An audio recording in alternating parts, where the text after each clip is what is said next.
Oui, je crois que la rue Lubartou connaît de grandes difficultés depuis maintenant une quarantaine d'années, un peu comme tous les cœurs de ville de France.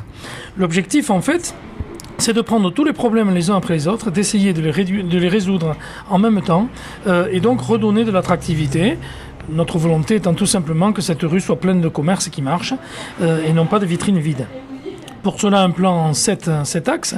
Le premier touche le stationnement, qu'il va falloir réguler par la création du parking Gilbert, par la mise en place d'un stationnement intelligent dans toute la rue, par la création de 7 places de parking au droit du Crédit Lyonnais, et plus tard par le parking Sestia d'Abadie. Le deuxième touche à la circulation. Ça va être une route qui va être mise à 20 km/h avec des coussins berlinois, des passages cloutés, donc une sécurisation pour les piétons. Et puis ensuite, on va travailler sur la communication dans la rue. On va travailler sur tout ce qui relève de l'urbanisme en mettant des outils pour que les propriétaires soient aidés pour réhabiliter l'ensemble des immeubles, les façades, et qu'ils s'y retrouvent financièrement, qu'ils retrouvent un gain. Et puis 2 mesures qui sont un peu majeures pour nous. La première, c'est la création d'une grande passerelle le long du Gave d'Aspe qui ira depuis le tribunal jusqu'à la place de Jacasse, en tout cas notre objectif. Et cette passerelle-là jouera le rôle un peu de rue piétonne que les gens nous demandent depuis longtemps, mais qu'on ne peut pas faire dans la rue Lubartou telle qu'elle est aujourd'hui, parce que les commerçants ont besoin de passage, et qu'ils nous le disent. Et bien ainsi, il y aura le passage dans la rue, et puis il y aura la passerelle piétonne pour les gens qui voudront tout simplement se promener.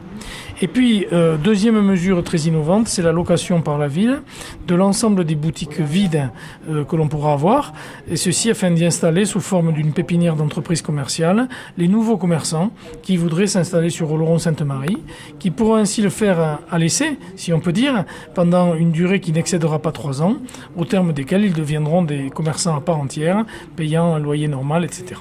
Donc, tout cet ensemble de mesures va prendre 3-4 ans de travaux et nous espérons qu'au bout de ces 4 ans, eh bien, la rue aura complètement changé d'aspect et que petit à petit, elle redeviendra le centre du commerce oloronnais, ce qu'elle était autrefois. Les effets de notre boutique éphémère se font sentir puisque des commerçants qui y sont venus plutôt, se sont installés dans la rue comme Dominique André, mais d'autres y sont et y reviennent régulièrement parce qu'ils croient dans l'avenir de la rue Lubartou. Ça fonctionne, ça marche pour eux, donc ils reviennent. Et puis, deuxièmement, l'objectif, oui, c'est d'en accueillir beaucoup, plutôt des jeunes qui ont envie de tenter l'expérience du commerce. Et pour que le sérieux soit acquis et qu'on ne prenne pas n'importe qui, n'importe comment, il va de soi qu'il y aura un comité de pilotage qui sera mené par les commerçants de la rue eux-mêmes, et c'est eux qui valideront ou pas le choix des commerçants qu'on mettra en place. Plusieurs raisons. Déjà, il y avait pas pléthore d'offres de locaux disponibles. Il me fallait une surface suffisamment grande, avec des volumes intéressants, un loyer cohérent. La rue Lubartou proposait quand même bon nombre de commerces à réimplanter. J'ai rencontré Monsieur Lafourcade, qui est un commerçant emblématique de la rue. Bon, le magasin m'a tout de suite plu.